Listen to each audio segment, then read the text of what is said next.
Hey guys, Dratta Arcana here, and welcome back to another character build. This time I'm going to be revising the information I provided on my previous high damage bow build, as new information was brought to my attention very recently in between this time and the time that I released that video.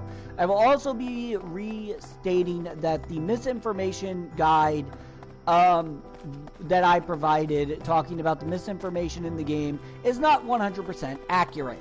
So I'm going to try and correct as much of the information in this build guide as I can about bow. So let's jump right into it. So, starting off this time, what we're going to talk about is the actual build. As you can see, I'm using different gear now. First off is, once again, we're going to be using the Heaven Striker for the bow build, just the best bow in the game still. But this time, we're going to remove the Steel Riding Armor for the Azurite Armor +5. This drops out of a chest in the North Dungeon Lizard Boss. You'll need to down the 2 regular mini-bosses to open up the door, and then the Lizard Boss will be down the left path before the final boss of that dungeon. And you have the chance to get either the Clothes of Inquisition or this armor out of it, so it is a bit of a grind. This armor, as you get it to drop with the passive, it has Blade Dance, follow-up attacks +1, max HP -10%.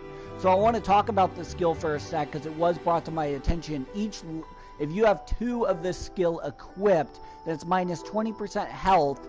But basically what it is it is plus 20% on each consecutive attack that you make. Meaning every hit in your combo is going to get 20% more damage the longer the combo continues.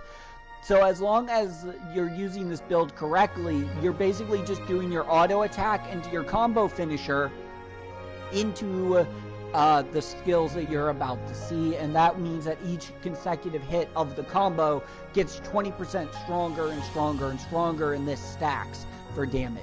Next up, you want Abyssal Ring, simply for At Wit's End, which gives the enemy 200% risk, so you can get it up to risk 6, so you're doing maximum damage.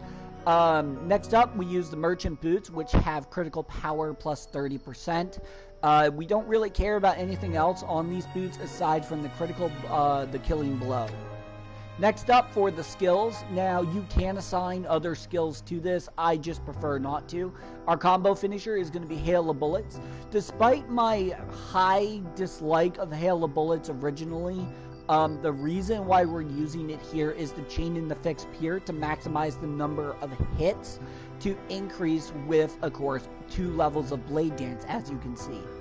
Fixed Pier is going to be your main damage dealer. This is going to hit the hardest for your damage. Next up, we use another Killing Blow. We're using 2 Contenders and Meditation. I am using At Wit's End, Tempering of the Soul, Reaper's Wrath, and Fire Spark. The reason why we are doing this is because we need to drop the cost of Fixed Pier to make sure that we are not worrying about high levels of, that way we can continue Fixed Piering.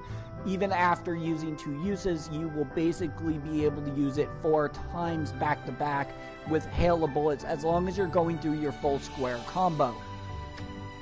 Next up is the records, and once again I will be fixing this a little bit. First off, it is not affectionate. I don't know why I went in there with affectionate when I should have gone in there with uptight. But basically I'm using fiery and uptight for the extra attack. Sorry, that was I did a video with no damage solo, and I did not realize I did not have uptight equipped, which would have made that fight slightly faster. Okay, so basically that's pretty much the build. Basically what you want to do is you just use your square combo until you hit your Hail of Bullets, and then you skill connect into Fixed Pier. That will allow you to hit the enemy for your regular combo, I believe, has 5 hits. Then Hail of Bullets has 7 hits. And then your Fixed Pier has 9.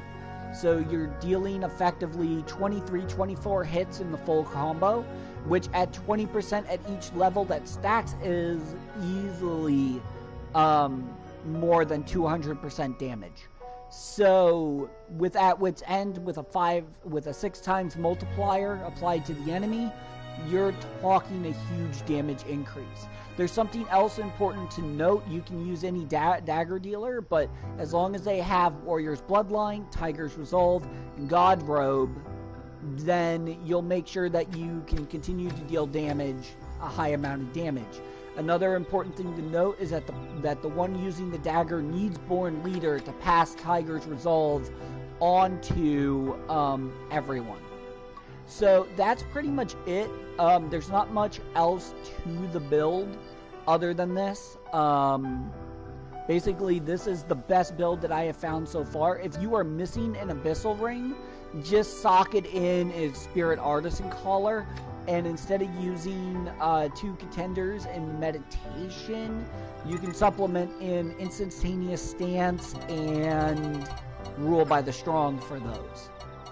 And that way you can continue, that way you can apply your debuff a lot faster and still do the requisite amount of damage. In place of At Wit's End, if you don't have the Abyssal Ring with it, you can just go ahead and use Sword of the Goddesses to increase your attack speed so you can get the most number of hits consecutively as you possibly can. If you are missing the Azurite armor, you can just supplement it with the Steel Riding armor. That's pretty much the supplement to the build that will make sure that you're still doing incredible amounts of damage. Otherwise, guys, that's pretty much going to cover it. I'll see you guys on the next video. Take care.